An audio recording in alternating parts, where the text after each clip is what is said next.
Define hallucinations in LLMs. Someone asks you to define hallucinations in a large language model, and the weak answer is that it's when the model gets something wrong. That's not incorrect, but it won't move a hiring manager either. What separates a strong answer is explaining why the model does it and then showing that the risk isn't one flat number. It scales with the stakes of the feature you've put it in. Let me give you the version that lands. Look, this is a knowledge check, but it's really testing whether you understand the machine well enough to make product calls on top of it. If you think a hallucination is a bug you can patch, you'll design the wrong product. If you understand it's a property of how the model works, you design guardrails instead.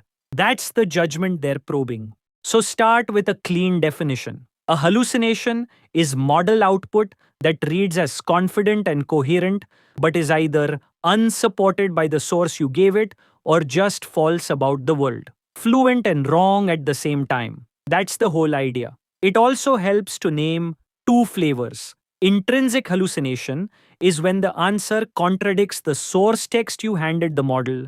Extrinsic is when it invents something you can't check against any source at all. Naming those two shows you've thought about it as more than a single blob of mistakes. Now for the mechanism, and this is the part most candidates skip. A language model is a next token predictor. It's trained to produce the most plausible continuation of the text, not the most true one. By default, it has no lookup step and no internal sense of not actually knowing this. So when it hits a gap, it doesn't stop. It fills the gap with whatever sounds most likely. The confidence you see isn't confidence in the facts, it's just fluent text. Once you say that out loud, the interviewer knows you understand the model rather than just its symptoms. Here's the part that separates you. The exact property that makes the model useful, its willingness to generalize and fill in gaps smoothly, is the same property that makes it hallucinate. You can't have maximum fluency and full coverage and zero hallucination all at once. If you push the model to abstain more, to say it doesn't know whenever it's unsure, you do cut hallucinations. But you also raise refusals and the thing gets less helpful. It behaves like a precision versus recall dial.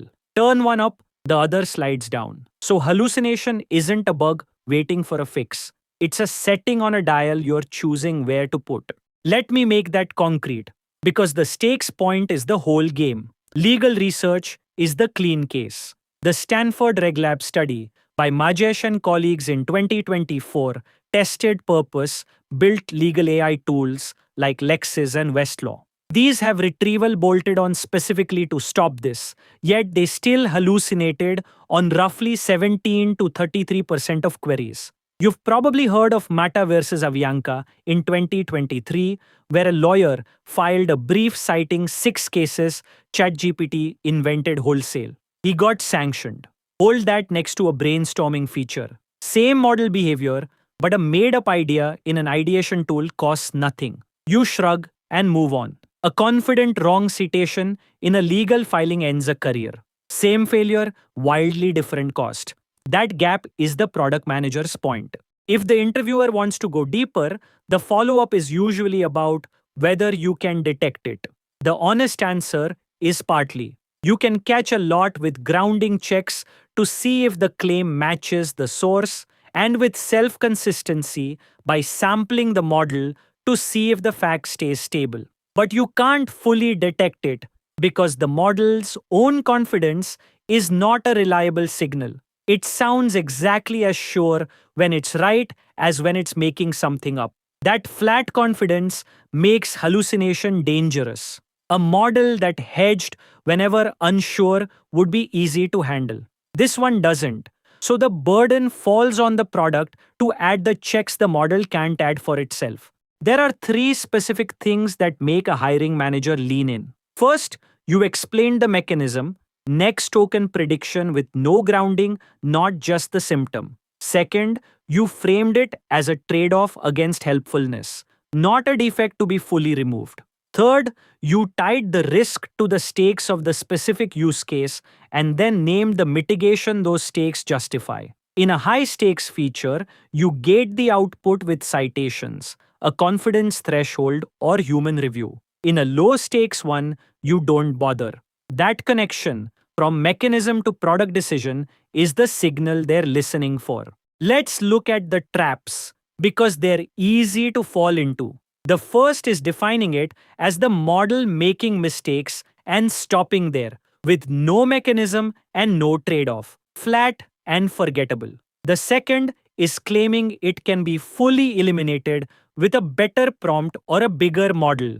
It can't, and saying so tells them you don't get the mechanism. Bigger models hallucinate less, but they still hallucinate. The third trap is treating every feature as equally risky instead of tying the risk to the use case. If you defend a medical answer the same way you defend a brainstorm, you've missed the point of being the PM in the room. So pull it all together. A hallucination is confident, fluent output that isn't grounded in your source, or in fact, it happens because the model predicts plausible text, not true text. It trades off against helpfulness on a precision versus recall dial.